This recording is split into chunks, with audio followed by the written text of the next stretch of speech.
ओम शांति। ओम शांति। ओम शांति। बाबा कह रहे हैं जहाँ कमजोरी होती है वहाँ माया पहले तैयार होती है ना। हम कहते हैं कि माया आ गई। माया कोई है क्या?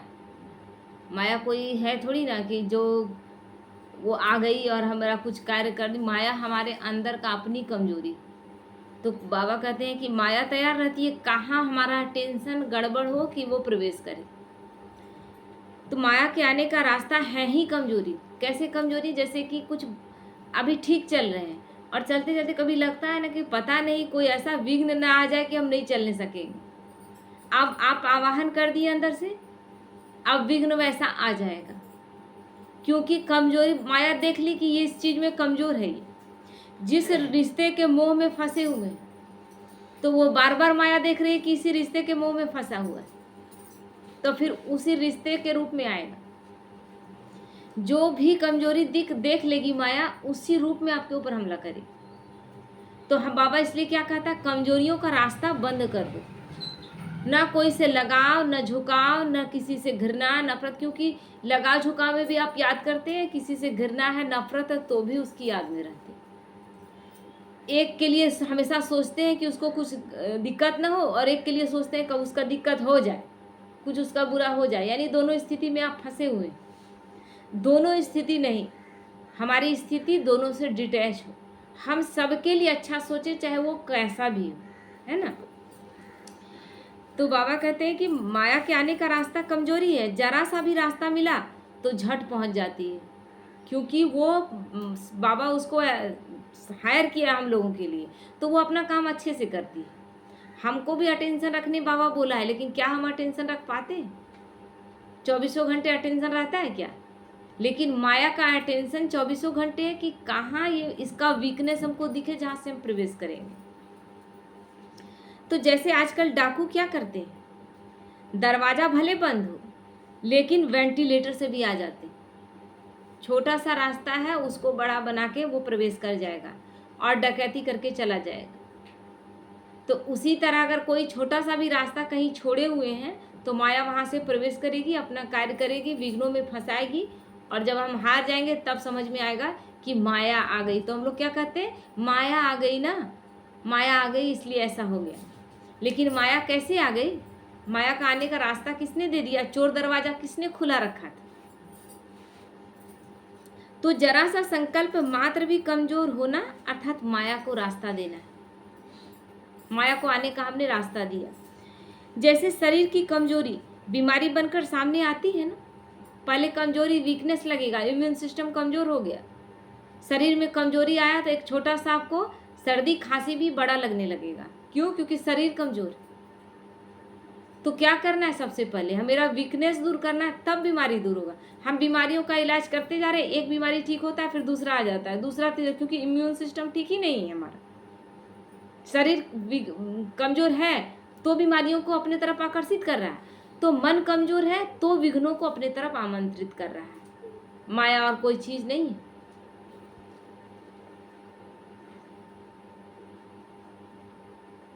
तो बाबा कहते हैं जैसे कमजोर हुए तो माया की छाया का प्रभाव पड़ ही जाता है। कमजोरी माया का आवाहन करती है। जैसे शारीरिक कमजोरी बीमारियों का आवाहन करती है। क्या कहा गया, कोरोना सबको हुआ क्या? कोरोना किन किन को हुआ? जो अंदर से कमजोर थे, जो अंदर से कमजोर थे, जो शक्तिशाली थे, उनको हो भी गया तो उनको कुछ बिगाड़ नहीं पाए। लेकिन ज्यादातर लोग डर के मारे मर गए। एक कहानी था ना, काल रास्ते से जा रहा था एक आदमी, उस जगह मतलब एक गांव जा रहा था, तो उस देखा कि एक आदमी भी तेजी से जा रहा है, एकदम रात का समय था। अब उस गांव में वो पहुंचने ही वाला था, तो पूछा कि आप कौन है और कहाँ जा रहे हैं? फलाने गांव तो हमको भी जाना है। तो बोला हम भी उसी गांव में जा रहे हैं और मैं काल हूँ और उसमें 2-3 मौतें होनी है, तो मैं लेने जा रहा हूँ। तो बोला, तो उस गांव में वो बेचारा नहीं गया, है ना। लेकिन अगले 2 दिन के बाद पता चला कि बहुत लोग मर गए, बहुत लोग मर गए। तब इसको लगा कि काल आया, काल मेरे से भेंट किया। काल झूठ बोला, बोला 2-3 आदमी केवल मरेंगे, और इतने लोग उस गांव के कैसे मर गए? तो उसी रास्ते में वो खड़ा था और उसका आवाहन किया कि काल तुम झूठ क्यों बोला। तो काल फिर दर्शन दिया, बोला कि हम झूठ नहीं बोले, हम तो सिर्फ 2-3 आदमी को ही लेने के लिए आए थे, लेकिन एक बीमारी फैलना था और बीमारी में 2-3 लोगों का जाना था, लेकिन उस बीमारी के डर से इतने लोग मर गए, तो इसमें मेरा क्या गलती। कहने का मतलब वीकनेस, मेरी कमजोरी बीमारियों का आवाहन करती है, और हम मरने का नहीं भी है तो मर जाते हैं। इसलिए कमजोरियों का आवाहन नहीं करने, हम शक्तिशाली है। तो बाबा कितना सारा सम्मान दिया हमें शक्तिशाली बनाने के लिए। मैं परम पवित्र आत्मा हूँ, मैं शक्तिशाली आत्मा हूँ, मैं मास्टर सर्वशक्तिमान हूँ, मैं परमात्मा की संतान हूँ। ये सारा चीज़ क्या है, हम क्या कर रहा है, मन से हमें शक्तिशाली बना रहा है, क्योंकि मन से हम कमज़ोर हो गए, कमज़ोर ही हो गए ना। मंदिरों में जाकर हम क्या कर रहे हैं, देवी देवताओं के आगे क्या गा रहे हैं, हम नीच हैं, दुष्ट हैं, पापी हैं, हम किसी काम के नहीं हैं। आप हो जो सब कुछ हो, और आप ही मेरा बेड़ा पार कर सकते हो। क्यों बेड़ा पार करेगा, दुष्ट नीच पापी आप है, दुष्ट नीच पापी का कोई बेड़ा पार करता है क्या। सबसे पहले हमें अच्छा होना है, तब हमें बेड़ा पार करेगा वो, ऐसे क्यों करेगा। तो इसीलिए बाबा कहता है, तो आत्मिक कमजोरी माया का आवाहन करती है, जैसे शरीर का कमजोरी बीमारियों का आवाहन करता है, उसी तरह आत्मिक कमजोरी माया का आवाहन करती है। फिर उस छाया से निकलने में कितनी मेहनत करनी पड़ती है। अगर माया की छाया स्वप्न में भी पड़ गई तो स्वप्न भी परेशान करेगा, स्वप्न भी ऐसा आएगा। देखिए क्या होता है, जैसे किसी आत्मा के लिए आपके अंदर मोह है, बहुत मोह है, तो सपना भी उसके लिए आएगा। बाबा दिखा रहा है ना, उस आत्मा को देखेंगे कि वो आत्मा शरीर छोड़ दी क्योंकि मोह में है आप, या उस आत्मा को देखेंगे कि कोई बीमारी उसको लग गया है, सपने में देखेंगे, उसका कुछ भी बुरा होते हुए देखेंगे, क्योंकि दिन रात आपका मोह के वजह से संकल्प उसके प्रति, मोह नेगेटिव संकल्प चलाता है और प्रेम हमेशा सकारात्मक संकल्प चलाता है। बच्चा देर से आया, हमारे अंदर क्या संकल्प चलता है, कहीं बोलते नहीं है लेकिन कहते कि कहीं किसी गाड़ी के नीचे तो नहीं आ गया होगा, कहीं को उठा के तो नहीं ले गया होगा, समय बहुत खराब है, कहीं उसके साथ बुरा तो कुछ नहीं हो गया, क्योंकि केवल गलत संकल्प आएगा। समय ऐसा है, सबका सोच बुरा है, तो वही चीज़ का प्रभाव हमारे अंदर पड़ता है। तो वैसे में माया स्वप्न में भी वैसी चीज़ें दिखाई देंगी। अब देखें, अब डर गए क्योंकि हम बाबा के बच्चे हैं, कहीं बाबा हमें दिखा तो नहीं रहा है समय, क्योंकि बाबा तो बोला है कि समय से पहले तुम्हारे साथ जो होगा वो तुमको दिख जाएगा। ये योग का प्रभाव, क्योंकि मेरे बच्चे टूट कर बिखरे नहीं, इसलिए समय से पहले दिखा देगा कि देखो तो आगे चलकर ये घटना अगर बुरा घटना है तो वो कहीं ना कहीं रियलाइज कराता है कि ये घटना तुम्हारे साथ घटने वाला है, ताकि प्रिपेयर रहे कि ये घटना घटेगी मेरे साथ। लेकिन जहाँ मोह का बात है, जहाँ किसी आत्मा के प्रति डरे हुए हैं, तो उसको देखेंगे कि वो शरीर छोड़ दिया है, सपने में देखेंगे।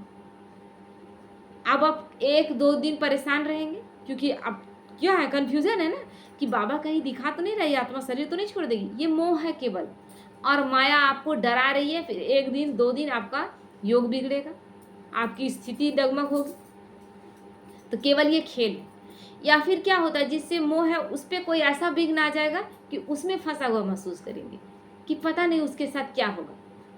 ये सब खेल है माया का। इन सब चीज़ों में अगर हम नहीं फंसते हैं, जो बाबा के शक्तिशाली बच्चे नहीं फंसते हैं, केवल खेल है।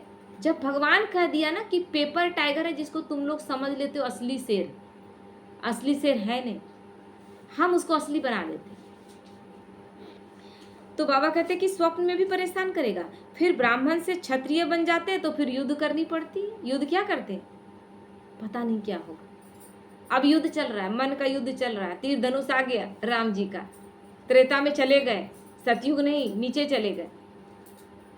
तो पल पल हम जो मेरा मन का संकल्प चल रहा है ना, वो किस युग में हम जाएंगे और कितने समय तक उस युग में रहेंगे, अभी ही तय हो रहा है, अभी तय हो रहा है। इसलिए ना हर पल बाबा से एक ही चीज़ बोलना है कि बाबा हमको सतयुग के पहले जन्म में आना है।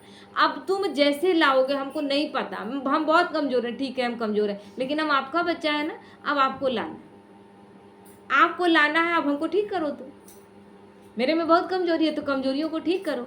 क्या तुम ऐसी पढ़ाई पढ़ा रहे हो क्या कि सीधा हम त्रेता में आए? तुम तो बोल रहे हो ना कि नहीं मेरे सारे बच्चे सतयुग में आए। हमको आना है। तो माया के परवश होना अपनी किसी कमजोरी के कारण होता है, अपनी कमजोरियों के कारण, इसमें किसी और का कोई। तो जहां कमजोरी है वहां माया है। परवश हम क्यों हैं? क्योंकि हमारी कमजोरी है। कोई दो बात बोल दिया, ये हमारी कमजोरी है, हम सहन नहीं कर पा रहे। सारी चीज़ों में अब हम जब रियलाइज करते हैं तो पहले लगता था लोग हमें दुख देते हैं, लोग हमें दुख नहीं देते। हम कमज़ोर हैं तो हम गलत चीज़ों को ले लेते। कोई खाना गलत देगा तो उससे लड़ जाएंगे, क्या मेरे घर में खाने का नहीं है जो आप खराब खाना दे दिए। लेकिन खराब बात कैसे ग्रहण कर लेते, वो भी नहीं लेना चाहिए ना। तो इसीलिए बाबा कहते हैं जैसे जहाँ गंदगी है वहाँ मच्छर जरूर पैदा होते, वैसे ही माया भी जहाँ कमजोरी होती है वह वहीं प्रवेश करती। तो माया आई, बोले माया आ गई, लेकिन मेरी कमजोरी है। अमृत वेला नहीं हुआ, कहते हैं कि माया आज आ गई थी सुला दी, मेरी कमजोरी है, मेरा आलस्य है, मेरा अलबेलापन है। हम सोच लिए कि एक दिन अमृत वेला नहीं किए तो क्या हो गया, ये कमजोरी है। तो कमजोर होना अर्थात माया का आवाहन करना, हर जगह शक्तिशाली, मुझे करना ही है, मुझे अमृत वेला करना ही है किसी भी कंडीशन में, है ना। मुझे हर स्थिति में अमृत वेला करना है, चाहे मैं बीमार हूँ, चाहे मेरे घर में कोई घटना घटे, चाहे मैं कि हॉस्पिटल में किसी और के साथ हूँ तब भी। अभी लौकिक में सास जो है उनका तो जान रहे हैं, वो हॉस्पिटल में थी। हॉस्पिटल में जब बहू का, छोटी बहू का था, मतलब बच्चा हुआ था, तो हॉस्पिटल में नहाने वहाने का भी वैसा कोई ऐसा साधन नहीं। आदमी बोलेगा शुद्धता पवित्रता, मन कितना शक्तिशाली होना चाहिए। वो बैठी हुई है बरामदे में, हॉस्पिटल के बरामदे में, और हॉस्पिटल क्रिश्चियन लोगों का है, तो वहाँ पर चर्च जैसा बना हुआ था, और वहाँ पर ईसा मसीह का लगा हुआ, सब प्रार्थना कर रहे थे। और दूर से खाली बैठ के वो ये देख रही है ना, देख रही है। देखते देखते में साक्षात्कार हो गया पूरा सतयुग का। तो मेरा मन शक्तिशाली होना चाहिए, जगह कैसा भी हो, चाहे हम ट्रेन में सफर ही क्यों न कर रहे हैं, किसी भी जगह। तो माया के अधीन होने के कारण मोहताज और कंगाल बन जाते हैं। तब तो कहते हैं क्या करें, कैसे होगा, कब होगा। ये किसके बोल हैं? ये बाबा के बच्चों के बोल हैं क्या? ये माया के बोल। माया कह रही है, तो अपने आप को पहचाने कि कब माया बोल रही है और कब मैं आत्मा बोल रही हूँ। तो यह सभी है कंगालपन, मोहताजपन की निशानी। कहाँ न कहाँ कोई कर्मेंद्रियों के बस होकर अपनी शक्तियाँ खो लेते हैं। तो कहते हैं कि कैसे होगा, कैसे नहीं होगा, मेरे साथ सर्वशक्तिमान भगवान है, कैसे नहीं होगा। करण करावनहार वो है, कैसे नहीं होगा। जब वो मेरे साथ है, और उसने आते ही एक बात कहा था कि विजय तुम्हारे साथ है।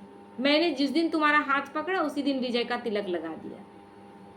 और मेरे आते ही संगम युग का ये समय 100 साल का समय कल्याणकारी है, इसमें कोई अकल्याण है ही नहीं। तो फिर क्यों, क्या, कैसे, ये क्वेश्चन क्यों? ये हमारी कमजोरी। भगवान की पढ़ाई में कोई कमजोरी नहीं। तो किसी भी प्रकार की कमजोरी होगी तो माया आएगी। तो हमें अपनी कमजोरियों को, बाबा रोज रोज हम बाबा से योग लगाते हैं, क्या कहते हैं कि बाबा हमारी जो भी कमजोरियां हैं, क्योंकि 63 जन्म से हम अपने आत्मिक स्वरूप में नहीं हैं, हम अपनी पहचान में नहीं हैं, हम अपने आप को देह समझ रहे हैं, जबकि क्या हम देह हैं? क्या हम शरीर है? बांसुरी कितना भी खूबसूरत हो, लेकिन रखा हुआ किस काम का, जब तक उसे बजाने वाला बजाए नहीं। तो शरीर भी कितना सुंदर हो, लेकिन आत्मा उसमें जब तक नहीं है तब तक उस शरीर का क्या वैल्यू है।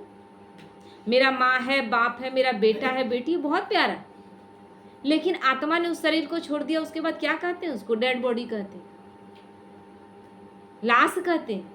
मतलब कितना खराब लगता है सुनने में कि कल तक जो मेरा माता था, पिता था, भाई बहन, बेटा था, अब उसको क्या कह रहे हैं कि लाश। तो वो फिर उस शरीर के भान में हम क्यों रहें? जो सबसे जरूरी चीज जो चला गया, जिसके कारण वो लाश हो गया, उस स्मृति में रहे ना। तो उस स्मृति में हम शक्तिशाली हैं, हमारे पास सारी शक्तियां। क्यों? क्योंकि हम परमात्मा की संतान, आत्मा, सारी शक्तियां मेरे अंदर। तो बाबा कहते हैं कि किसी भी प्रकार की कमजोरी होगी तो माया आएगी। जैसे कमजोरी से अनेक बीमारियों के कीटाणु पैदा होते हैं, ऐसे आत्मा की कमजोरी से माया को जन्म मिल जाता है। नहीं तो माया कोई और है नहीं। उसमें दिखाते हैं ना, रामायण में क्या है, सीता की गलतियों के कारण माया का जन्म। माया का जन्म कहाँ होता है? माया कोई दिखाया है क्या? लेकिन माया को क्या दिखाया? राक्षस रूप में कहानी में समझाने के लिए दिखाया गया। मारीच के रूप में आता है, सोने का मृग का रूप धर लेता है और उसी में फंस जाती है सीता, है ना। तो कैसे फंस जाती है? क्योंकि अटेंशन नहीं रहता। अटेंशन रहता तो फंसती क्या? जिसने सोने की लंका अयोध्या छोड़कर चली आई, राजरानी थी, अयोध्या का महल छोड़ के आई, पूरा महल सोने का, उसको छोड़कर आ गई। आज सोने का एक हिरन में फंस जाएगी। उसके बाद ये भी ध्यान नहीं कि हिरन कभी सोने का हो ही नहीं सकता। लेकिन अटेंशन का कमी, अटेंशन ही नहीं कि मैं आत्मा माया के बस होते जा रही। और बस अटेंशन की कमी के वजह से क्या हुआ? कमजोरी प्रवेश कर गई। कमजोरी ने कितना नीचे गिरा दिया कि एक सोने के मृग के लिए राम को भेज दी, और राम को भेजने के बाद फिर जब वो हे लक्ष्मण बचाव करके जब वो माया फिर खेल रची तो फिर फंस गए। ये भी नहीं कि मेरा पति इस दुनिया में किसी कोई उसको हरा ही नहीं सकता, सब भूल गई। राम को कौन हरा सकता है? लेकिन लक्ष्मण को जबरदस्ती भेज दी। क्यों? क्योंकि एक कमजोरी यानी कमजोरियां आती गई और अभी भी अटेंशन नहीं कि मेरे साथ क्या क्या हो रहा है। एक अटेंशन का कमी होते होते नीचे गिरते गई। फिर रावण आया, इतने माया के बाद तब रावण आता है। रावण का एंट्री कितना लास्ट में हुआ? रावण भी आया तो साधु वेश में आया, वो भी साधु वेश में आया तो भिक्षा मांग रहा है। तो आपको इतना ध्यान नहीं कि इतनी दूर तक आ गया जंगल में और एक रेखा नहीं पार कर पा रहा है, तो जरूर कुछ बात है। फिर अटेंशन का कमी, एक बार भी नहीं सोच रही है कि इस रेखा के अंदर अगर कोई नहीं आया है तो ये रेखा तो इसीलिए दिया गया है कि इस रेखा के अंदर कोई गलत आदमी प्रवेश नहीं कर सकता है। तो फिर अटेंशन का कमी, और फिर क्या करती है कि बाहर निकल कर भिक्षा देती है और पकड़ी जाती है, रावण के हाथ में चली जाती है। तो क्या था यहाँ पर? कौन थी माया? कमजोरी ना, लोभ पैदा हुआ सोने का हिरन देखकर। एक कोई कमजोरी और उस कमजोरी के अधीन होते हैं, फिर पराधीन होते जाते हैं और फिर रावण के अधीनता में चले जाते हैं। तो रावण कोई है क्या? रावण और कुछ चीज है क्या? क्या कोई रावण एक राक्षस है जिसके बड़े बड़े सींग उगे हुए, बहुत बड़े बड़े उसके दांत हैं? नहीं, वही कमजोरी जो हमें गिरा देती है। तो इसीलिए बाबा कहते हैं शक्ति की कमी के कारण माया से हार खाते। शक्ति की कमी, और शक्ति की कमी क्यों आई? क्योंकि मैं आत्मिक स्वरूप में नहीं, मैं देह भान में हूं, और देह का तो कोई शक्ति ही नहीं, देह में कोई शक्ति नहीं। तो बाबा कहते हैं समस्या अचानक होती है और उसी समय अगर मनोबल है तो समस्या समाप्त हो जाती है। अगर मन ताकतवर है, समस्या आएगी तो माया के अधीन नहीं होगी। तो उसके लिए अटेंशन 100% और एक निश्चय बुद्धि भगवान के प्रति कि भगवान अभी आया हुआ है, मेरे साथ बुरा हो ही नहीं सकता। निश्चय बुद्धि, भगवान जो भी करेगा, मान लीजिए कि कुछ भी हो, किसी मेरा घर में कोई ऐसा है जिसको हम बहुत मानते हैं, बहुत मोह है, वो उसका तबीयत खराब हो गया, इतना तबीयत खराब हो गया कि लग रहा है वो नहीं बचेगा, तब भी हमें क्या करना है? ये सब खेल है, ये भी खेल है, इसमें भी नहीं फंसना है, क्योंकि सारा चीज अनुभव होता है। घर में ही हुआ और अनुभव की लगा कि आत्मा शरीर छोड़ देगी, है ना। जैसे ही ये मन में आया तो थोड़ा सा, क्योंकि ज्ञान में चल रहा था, अभी तो नया नया बहुत ज़्यादा समय नहीं हुआ था, फिर भी ये नहीं कहेंगे कि ज़्यादा नहीं हुआ था, हो गया था। लेकिन अभी अपनी कमी कमजोरी थी कि लगा कि चली जाएगी ये आत्मा, शरीर छोड़ देगी, सब कुछ जान रहे हैं, लेकिन मन स्वीकार नहीं कर रहा था और मन क्वेश्चन उठाने लगा। जैसे ही क्वेश्चन उठाने लगा वैसे ही आत्मा का शरीर ठीक होने लगा, उसका सारा प्रॉब्लम धीरे धीरे सॉल्व होते होते वो एकदम ठीक हो गई। क्यों? क्योंकि ये सब खेल था माया का, दिखाने आया कि तुम्हारी कमजोरी क्या है ना। मोह में कैसे हम फंसते हैं, उस समय बाबा पे क्वेश्चन उठाने लगते, खेल था। चुपचाप हाँ बाबा स्वीकार है, जिसका जाने का टाइम है वो जाएगा ही, अगर उस समय ये स्वीकार करने का शक्ति रहता, क्योंकि उसके बाद तो पछतावा, रोज पछतावा होता रहा कि कितना हम कमजोर हैं, कैसे हम इतना कमजोर पड़ गए। बाबा तो बार बार कहता है कि पेपर टाइगर की तरह माया आएगी, क्योंकि आई भी ऐसी थी बीमारी की, एक सेकंड भी नहीं लग रहा था कि वो आत्मा शरीर में रहेगी। अब तब का स्थिति, लेकिन ये सब क्या है, पेपर टाइगर ही है जो पूरा दहाड़ दहाड़ के दिखा रहा है कि हम असली टाइगर। और जैसे ही आपको हरा देती है माया, वैसे ही फिर शांत हो जाती है। तो इसीलिए बाबा कहता है अगर मनोबल शक्तिशाली है, हाँ जो होगा बाबा आप जो करेंगे उसमें मेरा कल्याण है, तुमको सोचना क्या है। समस्या तब भी सॉल्व होती, समस्या तब भी खत्म हो जाती, लेकिन तब खत्म होती तो हम जीत के आगे बढ़ते, लेकिन हम हार के नीचे आगे बढ़े, हार के नीचे चले गए। तो इसीलिए बाबा कहता है समस्या अचानक होती है और उसी समय अगर मनोबल है तो समस्या समाप्त हो जाएगी। तो हमें शक्तिशाली बनना है, मन से शक्तिशाली बनना है, और बाबा पे संपूर्ण निश्चय 100%, 1% 2% नहीं, है ना, 70% भी नहीं। ये बोलना ये सब मूर्खता है। 100 का मतलब 100%। आपका पिता है लौकिक में, उसको आप कहेंगे क्या पापा 99% तो हमको आप पे यकीन है कि आप मेरे बाप हैं, लेकिन 1% शक है। कितना बड़ा गाली हो जाएगा, हो जाएगा ना। अपने आप को गाली दे रहे, अपनी माँ को गाली दे रहे। तो यहाँ भी निश्चय मतलब 100%। तो इसीलिए बाबा क्या कहता है, निश्चय बुद्धि विजयंती और संशय बुद्धि विनशंती, विनाश को पाते हैं जो संशय बुद्धि रहते हैं। तो परमात्मा अभी आया हुआ है, जो उस पर निश्चय कर रहा है वो तो विजय पाएगा ही, और जिसको निश्चय नहीं है वो विनाश में तो वो भी जाएंगे, विनाश में तो चले जाएंगे, लेकिन पछतावे के साथ जाएंगे कि हमें पता चला भगवान आया हुआ है, लेकिन हम पुरुषार्थ करके उससे फायदा नहीं ले सकते। ओम शांति।